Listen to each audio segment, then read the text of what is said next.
Ito yung swerte mga kapiksi, i-claim nyo na tong swerte na to. Sabi ko nga sa inyo guys, it feels like destiny mga kapiksi, no? So, nakatadhana kayo maging maswerte guys ngayong buwan na to. Especially, Cancer, this is your birth month for some of you, di ba? June, July. Guys, talagang siswertein kayo ng bonggang-bongga, mga kapiksi. Okay? So, hindi lang ito dahil sa swerte, hindi lang ito dahil sa destiny nyo, mga kapiksi, pero ito din ay dahil sa inyong good karma. Kaya kayo sinaswerte, mga kapiksi. Okay? So,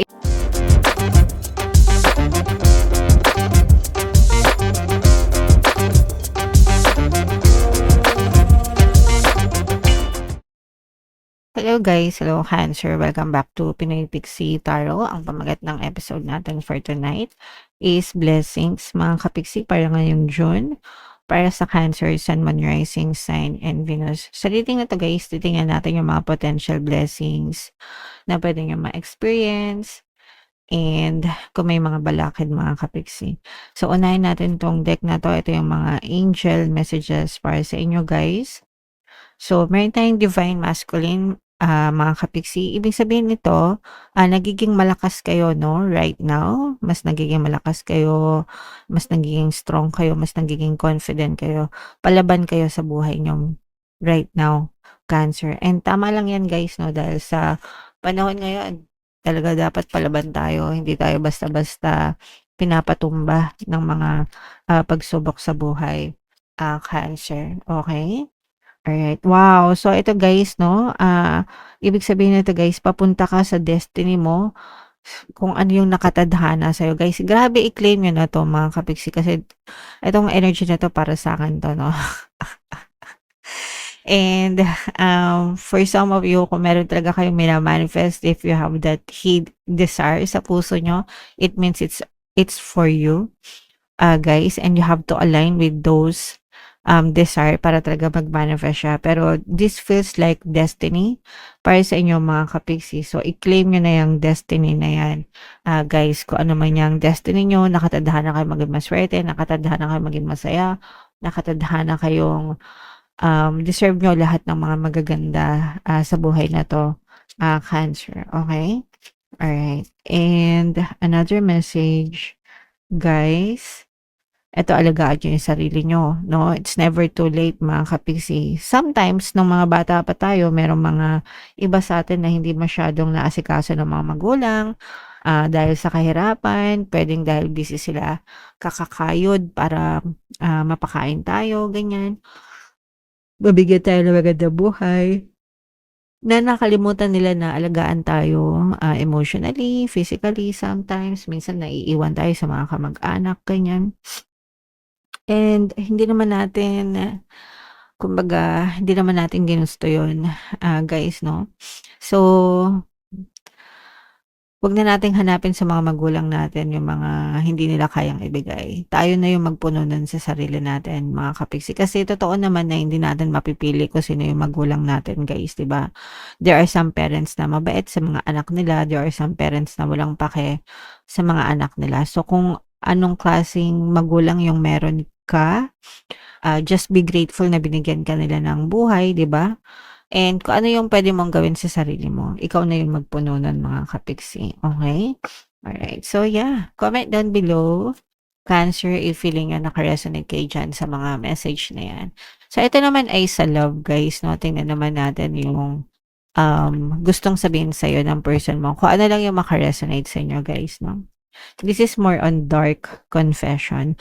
I knew I was losing you, but I didn't do anything to fight for you. Alam ng person mo na pawala ka na sa kanya, may distance na between you and them, pero hindi ka niya pinaglaban, hindi siya gumawa ng paraan para ma-save ka, para maisalba ka, para maisalba yung relasyon mo. So, parang nag-go with the flow na lang itong person mo, parang bahala na kung anong mangyari. Ganun siya, mga kapiksi. Okay?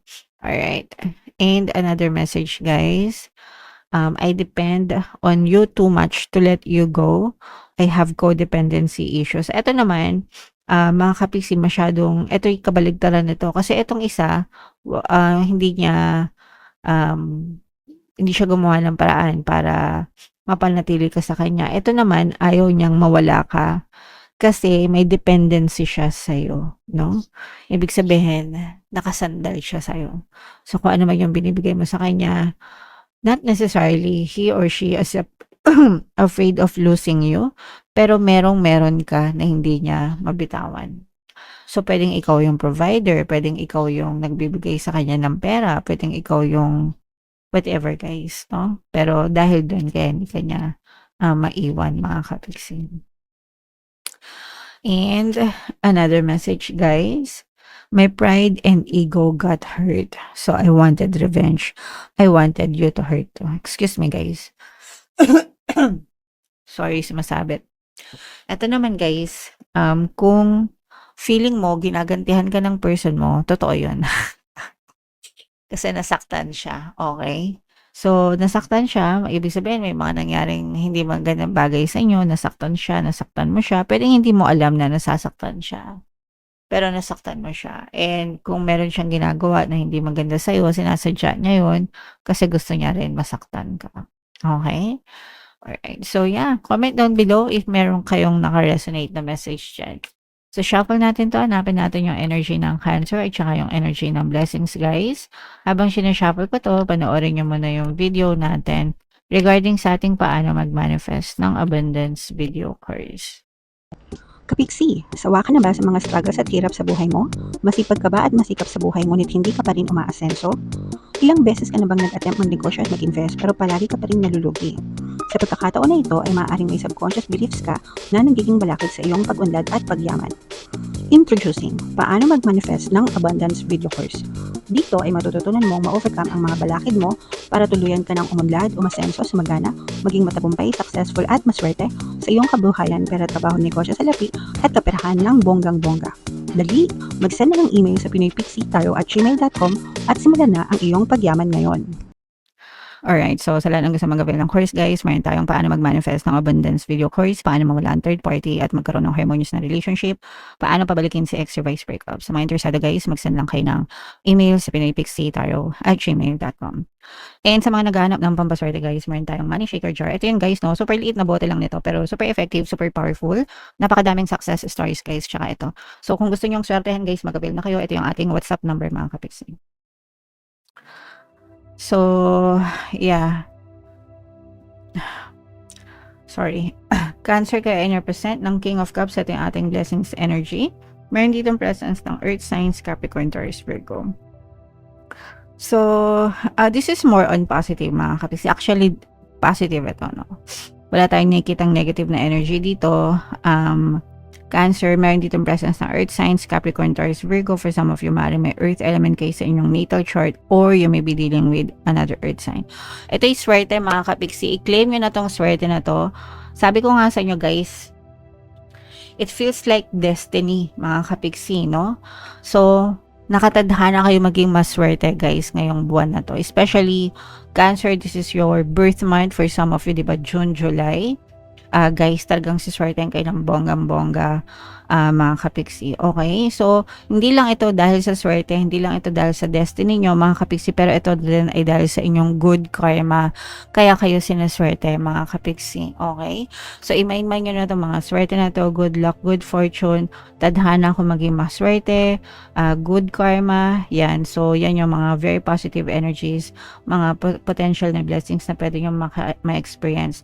And maaari din kayo magsimula ng bago kasi this is a recovery mga kapiksi, no? Ito yung energy ng recovery.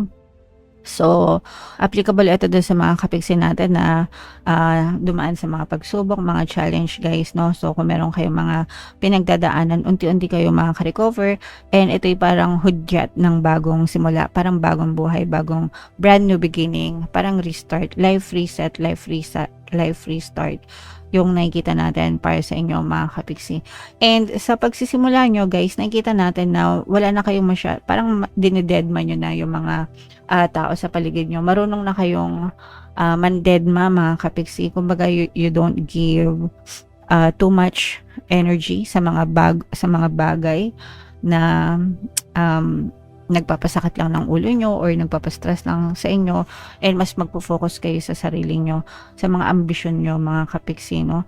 Hindi na kayo masyadong nakikinig sa mga hearsays or sa mga sabi-sabi ng ibang tao, and you're just focused kung ano yung mga goals nyo sa buhay, mga kapiksi. Okay? Mas nagmamature na kayo, mas natututo na kayo, marami na kayong mga experiences sa buhay nyo, mga kapiksi, and right now parang gusto nyong gawin yung tama na tingin nyo is makakabuti para sa inyo, guys. Okay? Alright. So, what else? Eto, guys, nararamdaman natin na merong toxic, pero puputulin nyo yung parang ayaw nyo na ng toxic, ayaw nyo na ng toxicities, ayaw nyo na ng sakit ng ulo, and you will put an end to this, no? Kung meron kayong mga kailangan na i-let go na tao, bagay, sitwasyon, especially tao, guys. So, for example, yung mga toxic na relationship, mga kapiksi, kung mga narcissistic yung person nyo, or kahit hindi sila narcissistic, basta toxic yung karelasyon nyo, toxic yung, I don't know, trabaho nyo, parang puputulin nyo, no? Ayaw nyo na ng sakit ng ulo, it's either magre-resign kayo kung trabaho yan, or kung tao man yan, lalayasan nyo, puputulin nyo yung connection, ibablock nyo, yung mga ganun, guys, kasi parang you want to protect your peace of mind, no? And tama yun para sa akin. Kasi mga balakid to, guys, no? Sa blessings nyo. Syempre, kung gusto natin ng magaan na pasok ng blessings sa buhay natin, layo-layo tayo sa toxicities, mga kapiksi, and just be positive at all times, guys. Okay? So, yun yung nakikita natin na negative sa inyo, mga kapiksi. Negative na puputulin nyo, guys. Okay? So, yeah, you will be very, very blessed. This is your energy, Cancer, no? Talagang this is your sa mga may birth month ng June na Cancer, parang talagang mag-shine kayo ngayong season na to, and i-claim nyo na yung mga blessings na yan, guys. Okay? Right. So, i-mind nyo na itong mga, ito talaga yung pinakamaganda, guys. Itong swerte na to, feeling ko talaga, guys, nakatadhana kayo maging maswerte. So, i-mind nyo na to, mga blessings na to sa comment section, guys. Comment down below if naka-resonate kayo dyan. For more tarot readings, ito yung playlist nyo, guys. Ito naman yung ating success stories ng paano mag-manifest ng abundance video course. Panoorin nyo itong video natin, guys, about Money Shaker Jar. Thank you for liking, sharing, and subscribing. See you next time. I love you all. Have a nice day. Bye-bye.